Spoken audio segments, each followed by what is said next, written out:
আমরা কিন্তু নিয়াত করতে পারি ভাই যে আমরা যারা ওয়াজ শুনলাম জীবনে কোনোদিন সিগারেটে হাত দিব না ইনশাআল্লাহ। রাজি আছি ভাই? অন্য বড় বড় জিনিস তো বহু দূরের কথা। আচ্ছা, অনেকে রাজি হয় নাই কেন? আপনারা কি অলরেডি আসক্ত? আমি অনেক ভাইকে দেখেছি মাশাআল্লাহ ইফতার খুলেই একদম ব্যঞ্জন টানা শুরু করে।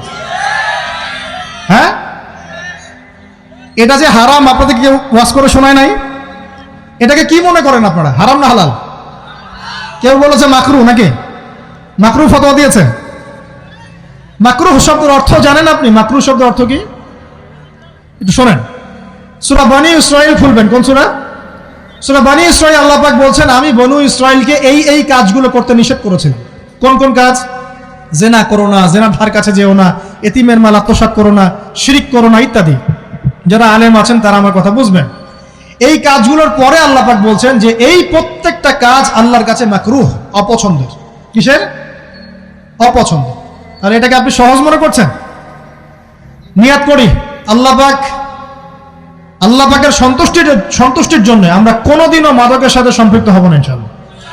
আর বিশ্বাস করেন, শুধুমাত্র মাদকদ্রব্য নিয়ন্ত্রণ অধিদপ্তর এই আইন কানুন এগুলো দিয়ে জরিমানা দিয়ে মানুষকে মাদক ছাড়ানো যাচ্ছে না, যাবে না। কেন যাবে না এটা আপনারা খুব ভালো করেই জানেন, আমি বলতে চাচ্ছি না। অনেক সময় মাদক বিরোধী কনসার্ট করে মানুষ, মাদক বিরোধী কনসার্টে ওঠার আগে এক বোতল ডাইল খেয়ে আসে আগে। এগুলো কি বাস্তব কথা বলছি না অবাস্তব কথা বলছি? আমাদের যুবক ভাইরা কোশ্চিন কালেও মাদকের ধার কাছে যাবেন না ইনশাআল্লাহ। একটা হাদিস খালি মনে রাখেন, এই হাদিসটা মনে রাখেন। নবী সাল্লাল্লাহু আলাইহি ওয়াসাল্লাম বলেছেন কেউ যদি মাদকদ্রব্য সেবন করে তার 40 দিনের নামাজ কবুল হবে না। সিগারেট একটা খেয়েছি, 40 দিন নামাজ নাই। এরপর যদি সে তওবা করে আল্লাহ মাফ করে দিবেন। আবার যদি মাদক খায় আবার 40 দিন কবুল হবে না। যদি আবার তওবা করে আল্লাহ মাফ করে দিবেন। আবারও যদি খায় আবারও 40 দিন কবুল হবে না। আবারও তওবা করলে আল্লাহ আবার মাফ করে দিবেন। চতুর্থবার সে যদি মাদক খায়, আল্লাহ রাসূল সাল্লাল্লাহু আলাইহি ওয়াসাল্লাম বলছেন আল্লাহ পাক কিয়ামতের মাঠে তাকে তিনাতুল খাবাল পান করাবেন। কি পান করাবেন? তিনাতুল খাবাল। সাহাবীরা বললেন ইয়া রাসূলুল্লাহ এটা কি? তিনাতুল খাবাল কি?